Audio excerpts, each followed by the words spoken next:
Dibandingkan tiga pelatih dari Asia Tenggara lain yang tampil di Piala Asia tahun ini, saudara-saudara, statistik, catatan kemenangan, rekor kemenangan Kim Pan-gon itu yang paling bagus.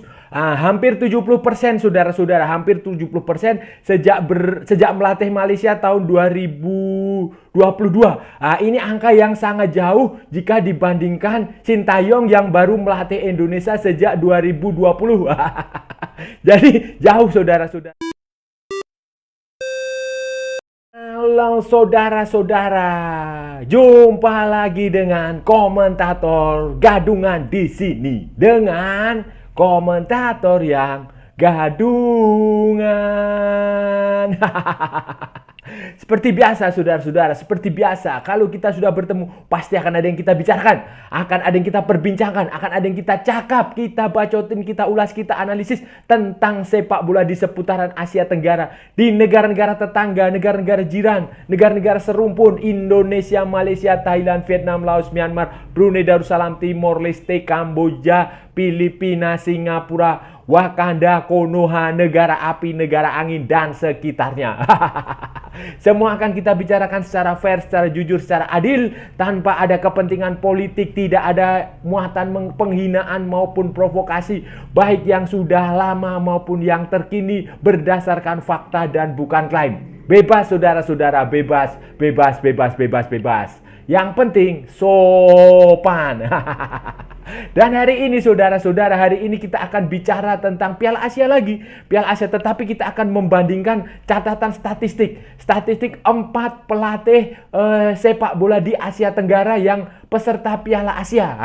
Jadi ada Kim Pan-gon di Malaysia, ada Sintayong di Indonesia, Philippe Troussier di Vietnam, dan Matasada Isi di Thailand.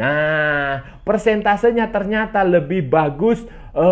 Kim Pan-gon cukup bagus, saudara-saudara, cukup bagus persentase kemenangannya. Nah, ini akan seperti apa, saudara-saudara? Ini akan kita bahas, akan kita ulas, akan kita analisis di edisi kali ini, saudara-saudara. Jadi begini, saudara-saudara, jadi begini, Piala Asia sudah dimulai tanggal 12 Januari 2024 dengan pertandingan pertama antara Qatar melawan Lebanon. Dan selanjutnya setelah pertandingan pertama, semua tim akan bertanding satu persatu dari grup A, B, C, D, E, F. 6 grup ya. F. Dan di grup D, kemudian grup E dan grup F ini berisi 4 negara Asia Tenggara. Di grup D, Vietnam dan Indonesia satu grup. Kemudian di grup E, Malaysia satu grup bersama Korea Selatan, bersama Bahrain, dan bersama Jordania. Sementara di grup F itu ada Thailand bersama dengan Saudi Arabia, dengan Kyrgyzstan, dan dengan Oman. Yang menarik, saudara-saudara, 4 negara Asia Tenggara ini, 4 negara ASEAN ini semuanya menggunakan pelatih asing, pelatih impor. 2 pelatih impor dari Korea Selatan yang melatih Malaysia dan Indonesia, Kim Pan-gon dan Sintayong. Sementara 2 pelatih lagi, satu pelatih dari Prancis, Philippe Troussier yang melatih Vietnam, dan satu pelatih dari Jepang yang melatih Thailand. Jadi ada 3 pelatih dari Asia yang melatih 3 tim Asia Tenggara di Piala Asia, dan satu pelatih dari Eropa yang melatih tim dari Asia Tenggara di Piala Asia. Bingung kan sampean? Saya juga bingung. Tapi itulah faktanya. Itulah faktanya. Mereka adalah 4 pelatih yang punya kemampuan, punya kualitas, punya reputasi yang cukup bagus, setidaknya di negara masing-masing atau di tim nasional yang saat ini sedang diasuh.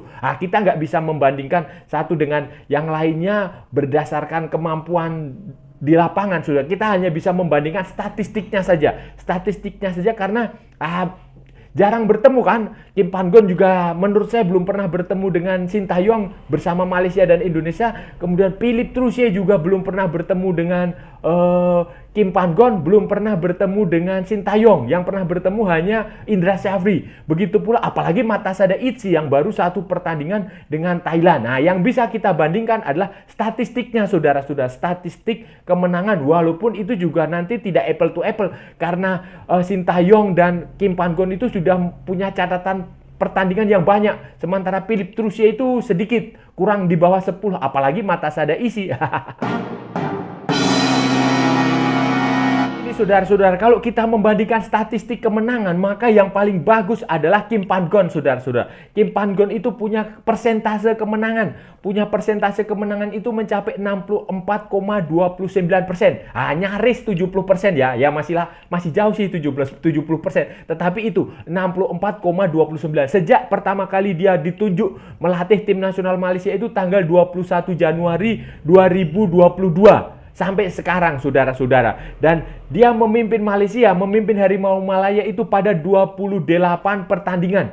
28 pertandingan yang dicatat ya ini ya, yang tercatat sebagai pertandingan resmi. 28 pertandingan dengan hasil 18 kemenangan, 5 seri dan 5 kalah. 5 seri dan 5 kalah, saudara-saudara. Persentasenya 64,29%. Di Malaysia, saudara-saudara, di Malaysia, di antara pelatih tim nasional Malaysia lain, ini menjadi catatan yang cukup besar dalam sejarah tim nasional Malaysia ya. Yang paling besar sebelumnya adalah Trevor Hartley, itu pelatih dari Inggris. Itu tahun 1989, itu persentasenya mencapai 75%. Bedanya, saudara-saudara, si Trevor Hartley ini hanya melatih pada 8 pertandingan dengan 6 kemenangan dan 2 kekalahan. Jadi tidak bisa apple to apple juga karena jumlah melatihnya cukup sedikit, saudara-saudara. Ada lagi pelatih yang punya persentase mencapai 50%, itu seperti Bertalan Biscay. Itu melatih tahun 2004-2005 dengan 18 pertandingan, 9 kemenangan dan 8 kekalahan. Kemudian ada juga semacam Tan Cheng Ho. Tan Cheng Ho itu juga 50%, saudara-saudara, persentasenya kemenangan. Dari tahun 2017 sampai 2022. 40 pertandingan, 20 kemenangan, 4 seri, dan 16 kekalahan. Tan Cheng Ho. Kemudian ada lagi yang 45%. Itu seperti si Abdul Ghani Minhad.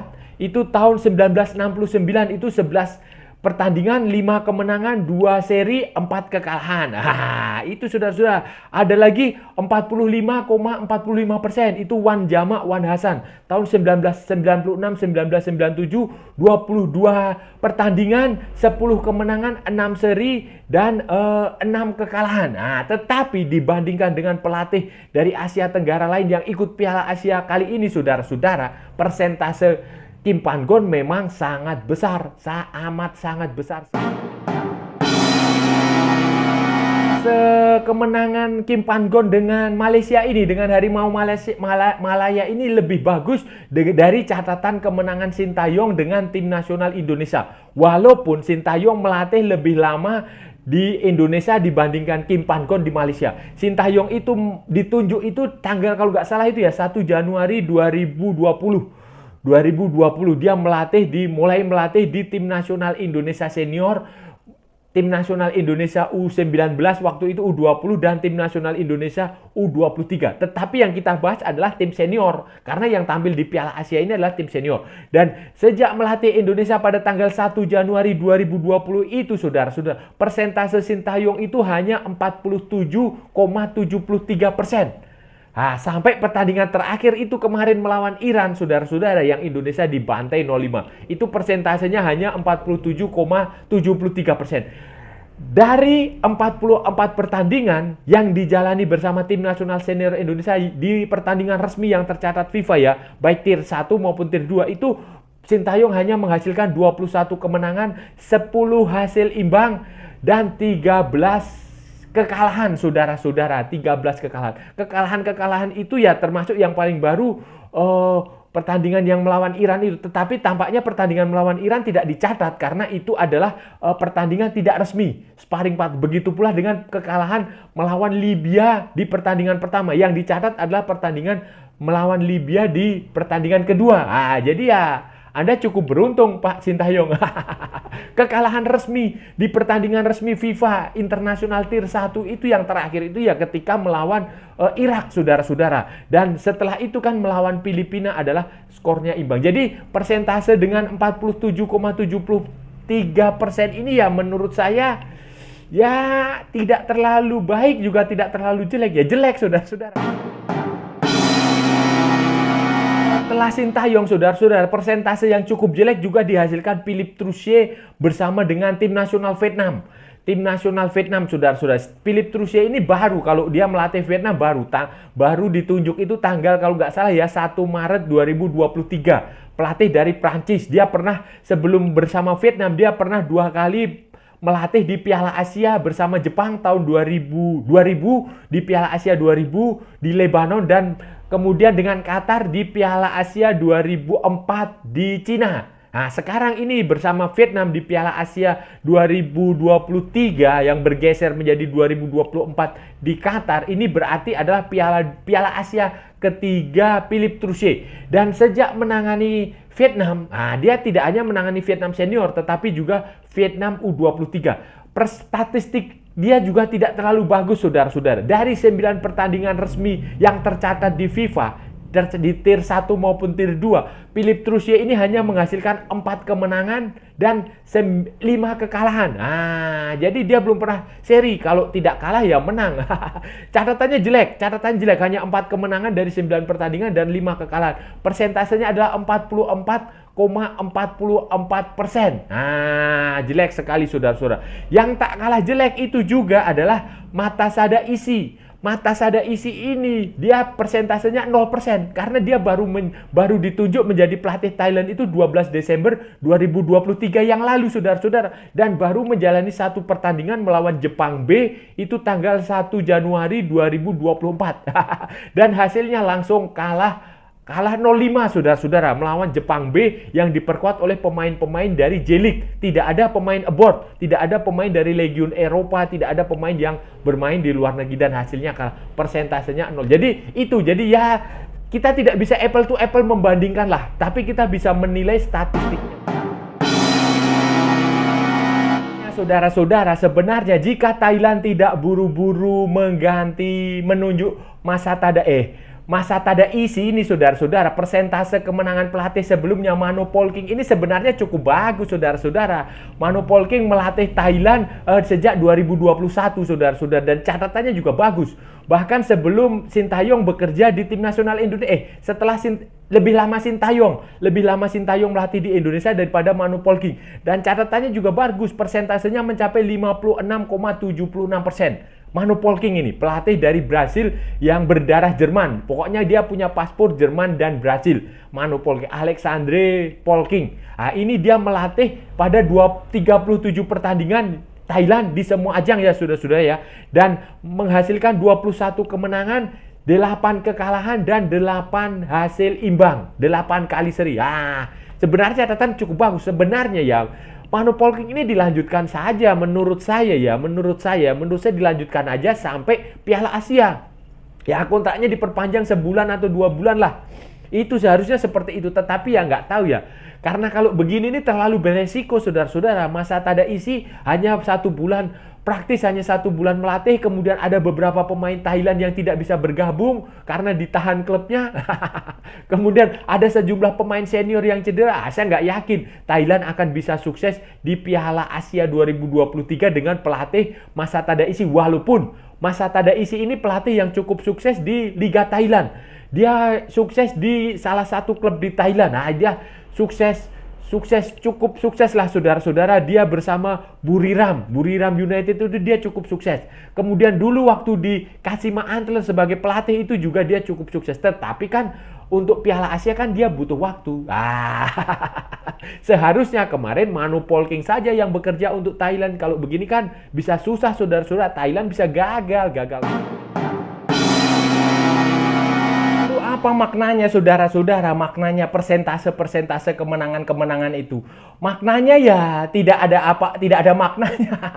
Ya ini hanya untuk menggambarkan bahwa pelatih itu cukup berhasil menangani sebuah tim. Misalnya Kim Pan-gon itu cukup berhasil menangani Malaysia, dia cukup berhasil membentuk Malaysia, menghadirkan permainan Malaysia cukup bagus. Sementara Sintayong walaupun secara statistik kemenangannya di bawah 50%, tetapi dia secara kualitas dia mampu membangun sebuah tim yang berisi pemain-pemain muda. Dia mampu mengumpulkan pemain-pemain muda. Pemain-pemain muda itu tidak mudah, saudara-saudara, dikumpulkan dan dibentuk dan diberi kepercayaan bermain di sebuah tim nasional di pertandingan level internasional. Tidak mudah, apalagi levelnya sekelas Piala Asia. Itu membuktikan kualitas Sintayong. Kualitas Sintayong yang sangat bagus terhadap pemain muda walaupun hasilnya memang tidak terlalu bagus. Kemudian begitu pula Philippe Troussier. Philippe Troussier itu juga ya menurut saya dia sedang ada di fase-fase adaptasi lah. Fase-fase adaptasi dia juga bingung karena dia mewarisi sebuah tim yang sangat bagus dari Park Hang-seo. Timnya Park Hang-seo itu kan luar biasa, saudara-saudara, tim yang luar biasa. Mereka mampu masuk ke peringkat di atas 100 FIFA itu. 90-an FIFA itu kan, ranking 90-an FIFA itu kan hasil kerja kerasnya Park Hang-seo, dan itu tidak mudah, dia menjadi pemimpin di Asia Tenggara. Begitu pula dengan Masa Tadaisi. Ya, seperti yang saya bilang tadi, ini terlalu terburu-buru. Thailand ini terlalu terburu-buru untuk melakukan suksesi pelatih. Seharusnya suksesi pelatih itu tidak dilakukan sebulan sebelum turnamen. Tidak boleh seperti itu, ya minimal setahun lah, atau 6 bulan sebelumnya. Seperti misalnya ketika Roberto Mancini ditunjuk menjadi pelatih Arab Saudi, itu kan waktunya ada jeda waktu yang cukup lama, hampir 1 tahun, 6 bulan lebih. Seharusnya seperti itu, saudara. So, kalau begini kan ya kita lihat saja nanti di lapangan, saudara-saudara. Tidak ada maknanya, saudara-saudara. Kan nanti Piala Asia ini juga event yang berbeda, saudara-saudara. Lawan yang dihadapi juga berbeda, tidak sama. Dan ini hanya ada dalam waktu kurang lebih 2 minggu bertanding. Dengan jarak pertandingan yang hanya 4 hari, 3 hari. Itu kan membutuhkan kualitas fisik yang bagus. Jadi jadi statistik itu tidak bisa untuk menentukan bahwa pelatih ini lebih hebat dari pelatih ini, bahwa Sintayong lebih hebat dari Philippe Troussier, bahwa Kim Pan-gon lebih hebat dari Masa Tadaisi. Tidak bisa seperti itu, karena nanti yang menentukan pada akhirnya adalah pertandingan di lapangan. Hasil ketika nanti Piala Asia ini, apakah Malaysia, Indonesia, Thailand maupun Vietnam bisa lolos ke babak 16 besar? Itu yang akan menjadi penilaian akhir. Apakah nanti mereka juga bisa lolos ke perempat final, semifinal, final, atau bahkan juara? Itu penentuannya di situ. Dan nanti pertandingan itu, ketika pertandingan di lapangan, terkadang statistik hitam di atas putih, hitung-hitungan matematika itu tidak berguna. Karena ada banyak faktor yang membuat sebuah tim itu bisa memenangkan pertandingan. Ada banyak faktor yang membuat sebuah pertandingan itu berakhir dengan imbang. Ada pula banyak faktor yang yang menentukan sebuah tim itu bisa kalah dengan skor 0-1, 0-2, 0-3, 0-4, 0-5, 0-7. Jadi itu, saudara-saudara. Jadi tidak perlu kita banding-bandingkan, tetapi sebagai penggemar ya kita mendukung saja. Kalau Anda orang Malaysia ya dukung tim nasional Malaysia. Kalau Anda orang Indonesia dukung tim nasional Indonesia. Kalau Anda orang Thailand ya dukung Chang Sue, timnas Thailand. Kalau Anda orang Vietnam, dukung timnas Vietnam. Kalau Anda orang dari Filipina, Singapura yang tidak ada wakilnya di Piala Asia kali ini, Timor Leste, ya Anda dukung sesuai dengan preferensi kegemaran Anda. Ya itu saja. Jadi santai saja dan kita nikmati aja Piala Asia yang sekarang ini sedang berlangsung, saudara-saudara. Saudara-saudara, itu tadi pembahasan kita hari ini, saudara-saudara. Kita sudah bicara panjang lebar dari A sampai Z, dari barat sampai ke timur, dari utara sampai ke selatan, dari Sabang sampai Merauke, dari Pulau Rote sampai Pulau Miangas. Semua kita bahas tentang persentase, statistik pelatih tim Piala Asia yang berasal dari Asia Tenggara. Ada 4 pelatih dari Asia Tenggara yang melatih. Ada 4 pelatih di tim nasional Asia Tenggara yang tampil di Piala Asia 2023 dan semuanya adalah pelatih asing. Pelatih impor, tidak ada pelatih lokal, saudara-saudara. Ada Kim Pan-gon dari Korea Selatan dan Sintayong dari Korea Selatan yang melatih Malaysia dan Indonesia. Kemudian Philippe Troussier dari Prancis yang melatih Vietnam. Dan ada lagi Mata Tadaisi dari Thailand yang melatih dari Jepang yang melatih Thailand. Sebenarnya Mata Tadaisi ini hanya baru sekali melatih Thailand. Jadi persentasenya ya masih 0% karena dia baru melatih sekali pertandingan dan kalah pula.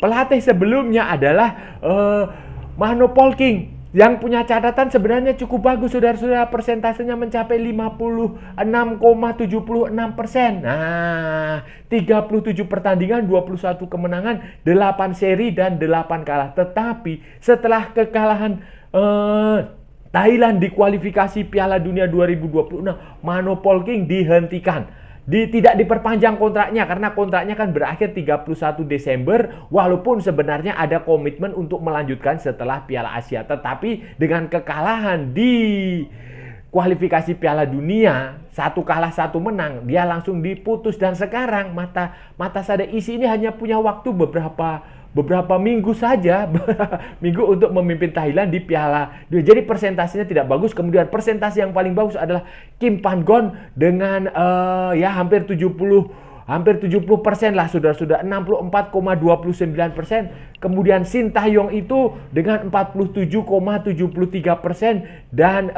Philipp Trussier itu dengan 44,44%. Nah, bedanya dengan Shin Tae-yong, Philipp Trussier ini baru menjalani 9 pertandingan, saudara-saudara. Sementara Shin Tae-yong sudah menjalani 44 pertandingan sejak tahun 2020.